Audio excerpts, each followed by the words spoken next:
respect and dignity that they are entitled to because they are made in the image of God. But here Jesus is talking to this woman who has a legitimate need and a reasonable request, but he calls her a dog. Not a wild scavenger dog. Commentators say he used a word that means a small dog, like a house dog. In other words, he didn't use a word that was quite as offensive as a scavenger, but he still called the woman, used a racial slur to describe why this woman was not eligible for the blessings of God, because Jesus was clear about his purpose. His purpose at this point, and you need to know that Matthew was written to a Jewish audience. His purpose at this point was to spread the gospel to the Gentile world, but to tell the Jewish people that their long-awaited salvation was at hand, and that he came to bring salvation to Israel first, and that later on the gospel would be shared with the entire world, but not yet. In other words, what I'm saying to you about this woman was trying to get her blessing ahead of time. She was trying to move, y'all ain't saying nothing, to the head of the line. Some of you know what it's like to be at the end of the line and you keep looking around trying to see if you're going to ever get up to the front of the line, and the line keeps getting longer, and every time you look around somebody's stepping in front of you. People that got friends letting their friends skip. You've been standing in line for the last 6 hours and it looked like the line ain't moving. Somebody throw your head back and say she was trying to move to the front of the line. This woman really wasn't eligible technically at the time for the same blessings, God help me, that were eligible for those who were part of the Israelites. But this woman must have known something about Jesus. She must have known something about his prophetic utterance. She must have known that one day salvation would be available to the Gentiles just like the Jews, and she comes to press the envelope to get what she needs ahead of time. Oh, come on, don't act like you don't know what I'm talking about. You know you have tried to get some things from God ahead of time. Do I have anybody in here tonight that has ever found yourself standing in line and wondering when is your time gonna come? Touch your neighbor and say, I tried to get it ahead of time. This woman must have had some inside information about Jesus. What's amazing to me about this woman is that even though this woman was a Gentile, and even though she had no Judeo history, she didn't have Jewish history, she didn't have the benefit of the Torah, she didn't know about Aaron's rod that budded, she was not a part of the wilderness journey, she was not one of those who listened to their parents tell the story of the Exodus. But in spite of the fact that this woman came from Canaanite territory, came from a region where they probably worship Baal and Ashtoreth and Asherah, she uses the messianic term, son of David. Some of you will get that when you get home. She doesn't call him Jesus of Nazareth. She calls him son of David. And the fact that she calls him son of David gives us a clue that this woman recognizes who Jesus is, because she knows that the son of David would reign on the throne forever, and that the son of David, the Messiah, Jesus the Christ, would usher in the reign of God, not just for Israel, but for everybody else. And this woman must be saying to herself, since you're going to bless us anyway, since you're going to do it one day anyway, why don't you go ahead and do it now? She says, Jesus, son of David, have mercy on me.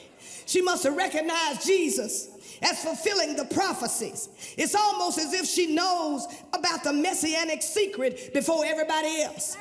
If you know anything about the book of Mark, the messianic secret was Jesus' attempt to conceal his true identity as the Christ. Matthew understood the messianic secret as the fulfillment of prophecy. Jesus often suppressed the confession that he was the Messiah by anyone who experienced his miraculous miracles. And even though the disciples related that they understood the secret of the kingdom, even they were sworn to silence. But what blesses me about this woman is that she's an outsider, she's a Gentile, she's a woman, but she has inside information about Jesus. Oh, somebody ought to give him praise that you got some inside information. Some of you, that's how you got delivered. Some of you, that's how you got healed. Some of you, that's how you got your way made, because you found out about some inside information. And because this woman had inside information, she goes to Jesus and asks him for help. And when confronted with the Gentile pagan in the story, Jesus explains that his message and his ministry are for Israelites only. A comment of ethnic exclusion and prejudice that calls to mind a similar refrain that many of us probably remember. Whites only. No blacks allowed. Segregated lunch counters. Segregated movie theaters. Backdoor entrances. Whites only and no women allowed. Jesus says to the woman, it wouldn't be fair to take the banquet prepared for the people, the children, the humans, and give it to the Gentiles, the dogs, or the second-class citizens. I have to tell you, this comment I've struggled with for many years.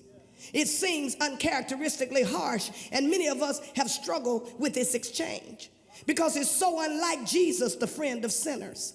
The Jesus who ate with tax collectors. The Jesus who said the whole don't need a physician, but those that are sick. I came not to call the righteous, but sinners to repentance. It seems so uncharacteristic of Jesus. It even seems hypocritical because in the same gospel, Jesus assisted the Gentile centurion. When the centurion came to Jesus and said, I'm a man under authority, and I say this, and they go here, and I say that, and they do this, Jesus sent the word, and by the time the centurion got home, his servant was healed. But this conversation between Jesus and this woman looks like it's not going to turn out where we live happily ever after, because he refuses to respond to this woman even though she has a legitimate need. This conversation reveals the awkwardness of the biblical themes of the priority of Israel in God's plan and the place of stubborn faith. Can I come back and get you? I said it reveals the intersection between the priority of Israel in God's plan and the place that stubborn faith plays in that plan. Because Israel was unique to the blessing of God. Israel was God's appointed channel of blessing to all nations. But one day, God's blessing would flow to everybody, but Israel would be first. And the woman was not eligible for the blessing at that time, but it didn't stop her from making her request of Jesus, because she knew that in Jesus, she found everything that she needed for her daughter's healing. Canaanite woman cries out to Jesus to heal her daughter. Jesus says some terrible things that seem rude and racist. And what's interesting about this story is that Matthew doesn't clean it up. Matthew doesn't try to clean the story up. Matthew doesn't try to sanitize, Lord have mercy, Jesus' comments. As a matter of fact, he basically leaves the reader to wrestle with their own conclusions. He dares, however, to give us a very human picture of Jesus and paints a specific picture of the woman. She is Canaanite and she's not one of God's folk. But the good news of the text is that she doesn't take no for an answer. She accepts the fact that the folk got to get their bread. What she says to Jesus in so many words, if I can paraphrase it, she said, look at here, Jesus. I ain't got no issue with you giving the Israelites their bread. But I need to tell you something. Even the dogs, y'all ain't saying nothing. Even the dogs get the crumbs from the rich man's table. In other words, this woman is saying to Jesus, I know I ain't really eligible to be blessed. I know I don't even qualify. And most people would have given up at this point. But this woman would not take no for an answer. She came before Jesus. She made her request known. She asked for mercy like the blind man that sat by the roadside begging. She said, you ain't even got to give me the whole banquet. You can just give me the crumbs from the table. I know that the bread belongs to the children. But look at here, even the dogs get the crumbs from the children's table. This woman was not willing to deprive Israel of God's blessing. She was simply asking that you break me a piece off. Is there anybody in here that can just say that to Jesus for a minute? You ain't got to give it a whole cake. Just break me a piece off. You ain't got to give it a whole job. Just break me a piece off. You don't have to give me everybody else's blessing. Just break the piece off. This woman made her request known. And what I like about the text is that in spite of the fact that this woman should have given up, the Bible says that she kept on coming to Jesus. She kept on asking for Jesus to have mercy. And if we stop where Jesus told her that the bread couldn't be given to the dog, the story would have ended on a different note. But I'm so glad that the story didn't end the way it started. Why don't you grab somebody's hand and tell them the good news tonight is that your story doesn't have to end the way it started. Somebody that's an outsider can testify tonight that faith still works. Can I tell you tonight that faith is like a trump card?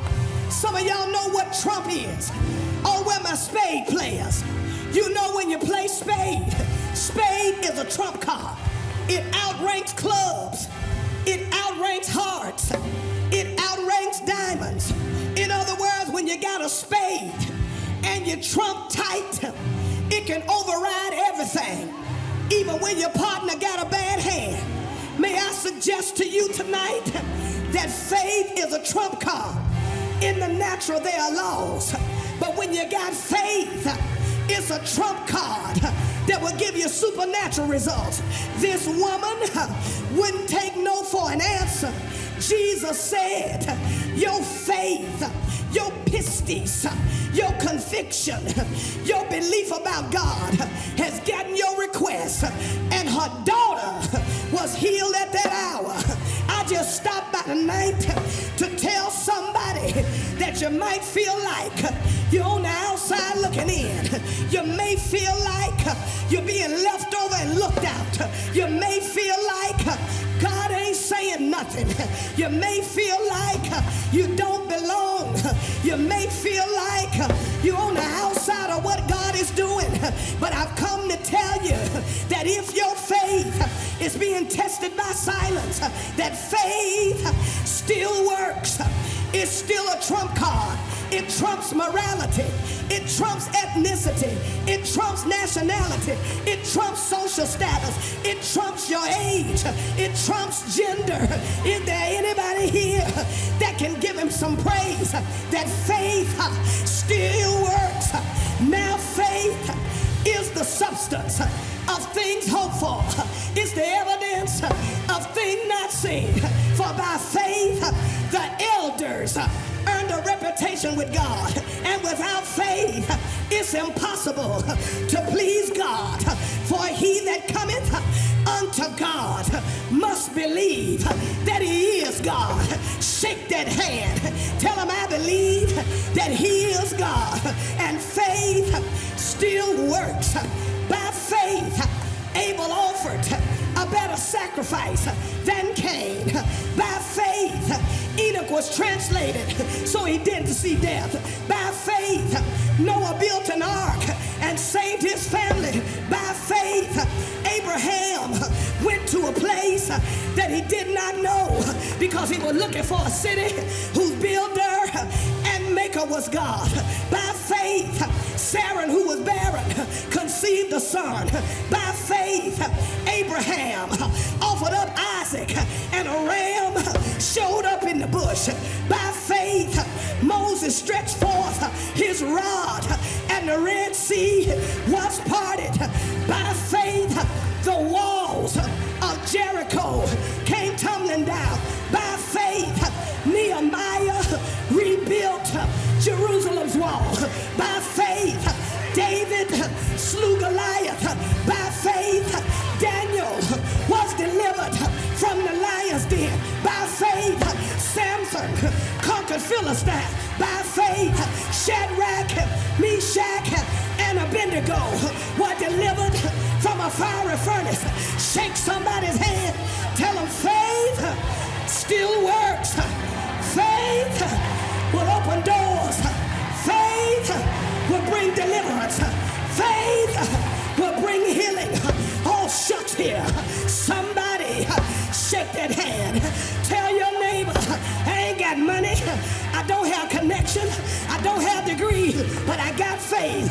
I got faith to move mountains. I got faith to see the invisible.